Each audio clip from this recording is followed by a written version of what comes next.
નાખી ચેતનભાઈ.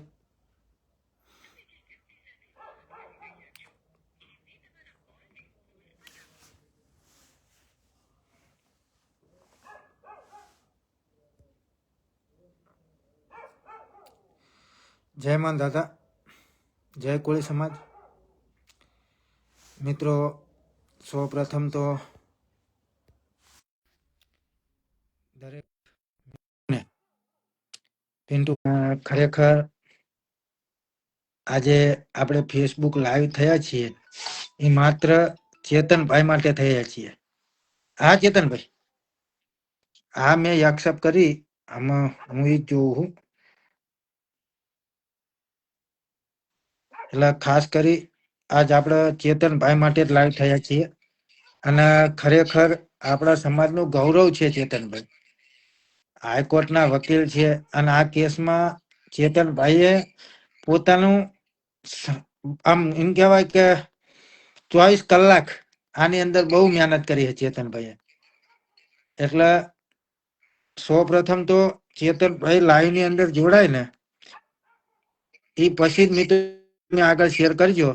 ત્યાં સિવાય શેર ના કરતા, કારણ કે ફેરે પેલા નક્કી કર્યું ને ત્યારનું મારું હારું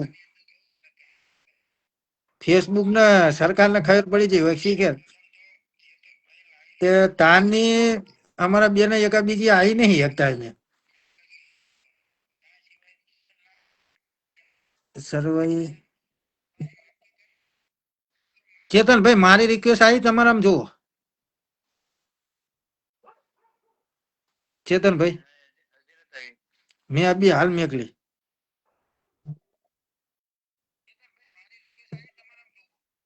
આવી જઈએ છે ચેતનભાઈ.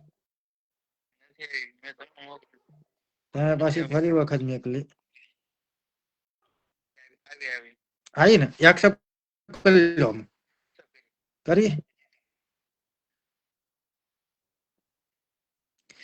તમે જ્યાં લગન આની અંદર જોડાઈ ના જાવ ને ત્યાં લગન કઈ આવું જ નહીં. કોઈ ત્યાં લગન મિત્રો શેર ના કરતા હો. હા તો આ નંબર ઉપર જ ચેતનભાઈ વિડીયો કોલ કરો. હાલો,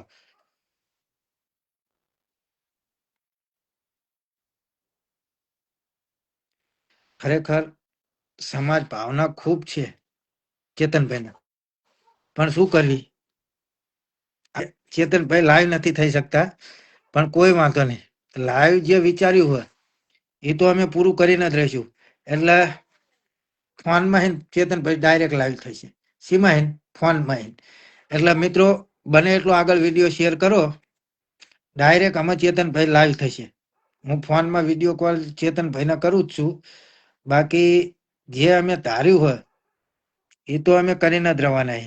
ચાહે કોઈ પણ સંજોગ કોઈ પણ ઓલું થાય, બાકી મેકવાનું થતું નહીં. એટલે લાઈવ તો અમે કરીને જ રહીશું. એટલે શેર કરો મિત્રો ત્યાં સુધી, ત્યાં લગન ચેતનભાઈ આવી જાય.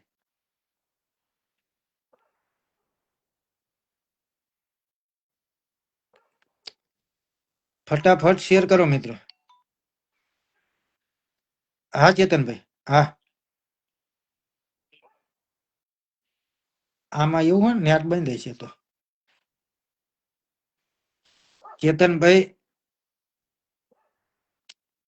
ખરેખર મિત્રો બને એટલો વિડીયો આગળ શેર કરો.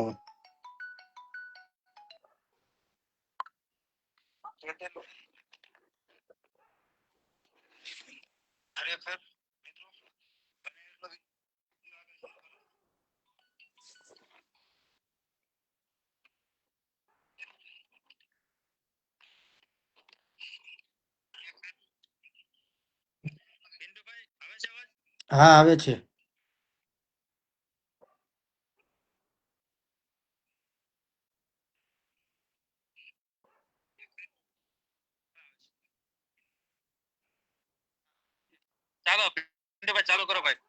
બસ ચેતનભાઈ ખરેખર આ આપણી જીત. હજી મને એવું લાગે છે કે 40% જીત થઈ આપણી. હજુ આપણી પૂરી જીત નથી થઈ. તો એના માટે તમે શું કહો છો ચેતનભાઈ?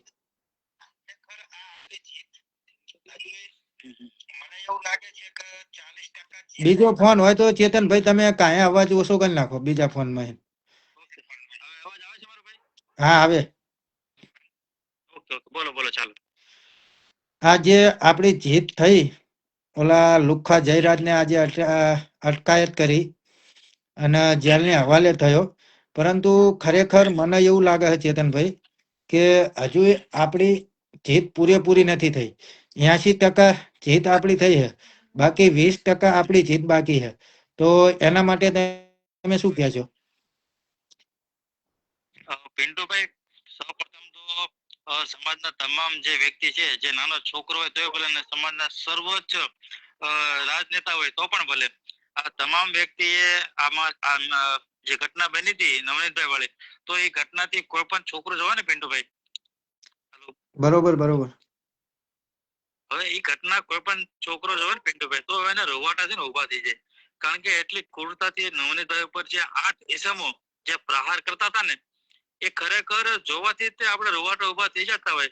અને સમાજના આવા ઘણીવાર આવા આપણી ઉપર અત્યાચાર થતા હોય, અને ખરેખર આખરે તો સમાજને એટલી આમ વેદના થઈ કે નહીં, ખરેખર મારો સમાજ છે, અને જો એટલી એમાં સહનશીલતા હોવા છતાં જો આપણી ઉપર અત્યાચાર થતા હોય, તો હવે કઈ રીતે ચાકી લેવું?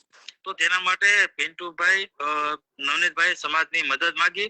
સમાજના આગેવાનો, કર્મચારીઓ, સમાજના આગેવાનો અને કાર્યકર્તાઓ અને અંતે રાજનેતાઓ, રાજકીય બળ આપને જે પૂરું પાડ્યું, અને ખરેખર રાજકીય જે નેતાઓ હતા તેને પોતાનું પ્રોટોકોલ રાખી અને સમાજની દ્રષ્ટિએ સીએમ સુધી આ રીતની માંગણી કરી, અને સીએમએ સમાજની માંગણી સ્વીકારીને એસઆઈટી ટીમની રચના કરી પિન્ટુભાઈ.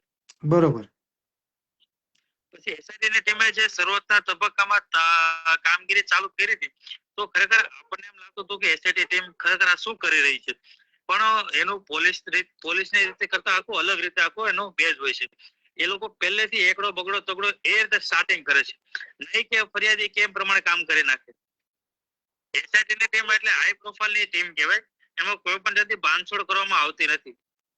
બરોબર બરોબર. તો ખરેખર આમાં તમે મહેનત કરી, મેં મહેનત કરી, હું તો કહું સમાજે આપણે એક કહેવાય ને કે નાની કરીને, હું તો એવું જ માનું છું. હવે આપણે આની કરતા 1000 ગણું આપણે કામ કરવું પડે ને પિન્ટુભાઈ, તો પણ હું તૈયાર હતો. કારણ કે સમાજની જયારે સ્વાભિમાનની વાત આવે ને, સ્વાભિમાનથી મોટું કોઈ ન હોય, આવું મારું માનવું છે. બરોબર છે ચેતનભાઈ.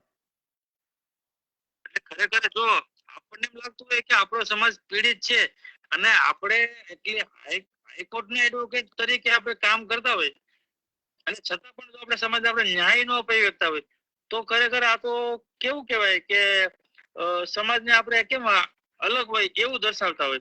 એટલે ખરેખર મને લાગે એવું કે નહીં, ખરેખર આમાં સમાજમાં ધ્યાન દેવું છે. અને હું તો સમાજને ઋણી માનું છું કે મને કામ કરવાનો મોકો મળ્યો. બરોબર છે.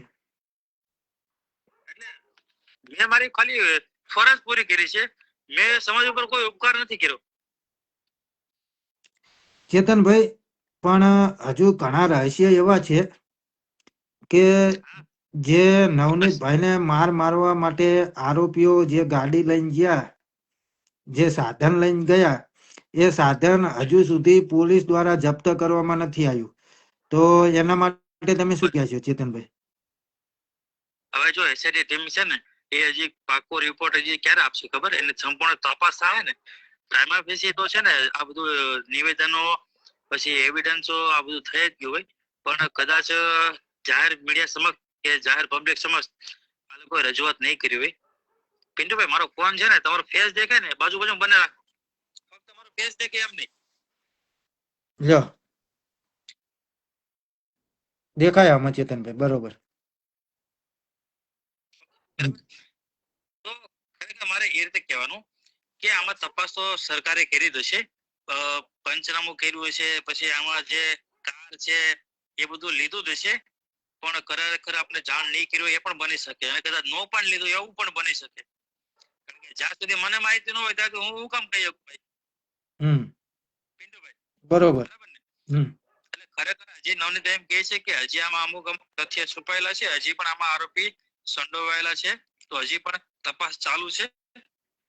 અને મારું કહેવાનું એમ છે કે જે શરૂઆતમાં જે 8 આરોપી હતા ને એની કડક રીતે તપાસ કરવામાં આવે, કારણ કે એમાં તો એ 8 આરોપી છે કે નથી એ પણ એ શંકા ઉપજાવે છે. એમાં 2 નિવેદન તો એવા આવ્યા હતા, હવે સાચું ખોટું અમને ખબર નથી, પણ એના પરિવારના દ્વારા એવું કહેવામાં આવ્યું હતું કે એક આરોપી છે તે પૈસાના લાલચે એમાં લઈ ગયા હતા, બીજા આરોપીને ભગવાનના નામે લઈ ગયા હતા કે મંદિરમાં દર્શન કરવા જવાનું છે એટલે આપણે આવવાનું છે તારે મારી હારે. હવે ખરેખર એ 8 માંથી કેટલા આરોપી ખોટી રીતે આમાં સંડોવાયેલા છે એ પણ શંકા હજી ઉપજાવે છે. તો એસઆઈટી હજી અને આગળ જે હું કાર્યવાહી કરીને આપને રિપોર્ટ આપે છે હવે એના ઉપર રહ્યું. અને રિપોર્ટ આપ્યા પછી ફરિયાદીનું શું કહેવું છે કે અમારે આમાં આગળ શું કાર્યવાહી કરવી છે. બરોબર જે રિપોર્ટ આપ્યો એ કાર્યથી હું સંતોષ છું કે નથી એ પણ જોવાનું છે. બરોબર છે પછી ચેતનભાઈ. ફરિયાદી એમ કહે નવનીતભાઈ કે મારે હજી પણ આમાં જે આરોપી છે એને મારે સજા આપવાની છે, આ આરોપી જે બાકી છે અમારે પહેલા પુરાવા છે, તો પછી આપણે આગળ છે ઇલીગલ કાર્યવાહી કરીશું. ચેતનભાઈ બીજી વાત હું એ કરું, આપ હાઈકોર્ટના વકીલ છો, તો એક વાત એ છે કે જે અહીંયાના પીઆઈ ડાંગેર, પછી પીઆઈ પટેલ, પીઆઈ ઝાલા, આ 3 પીઆઈ હતા. તો એમને એવું કહેતા હતા કે કંઈક જૂની દુશ્મનીના કારણે નવનીતભાઈને મારવામાં આવ્યા. તો અત્યારે એસઆરટી ટીમ દ્વારા તપાસ કરી અને લુખ્ખા જયરાજને પકડી લેવામાં આવ્યો. તો આ પીઆઈને હું તો માનું છું ત્યાં લગન ડિસમિસ જ થવા જોઈએ. તો આની અંદર તમે શું કહેશો ચેતનભાઈ? જી ચોક્કસ. નવનીતભાઈ, જે તપાસ કરનાર અધિકારી પીવી ડાંગર સાહેબ છે ને પિન્ટુભાઈ, એ એક સિંગલ વ્યક્તિના કારણે આખા ગુજરાતમાં વસતા તમામ કોળી સમાજ, આ ઉપરાંત જે સમાજ આપણી ઉપર જે શીખ લેતા હોય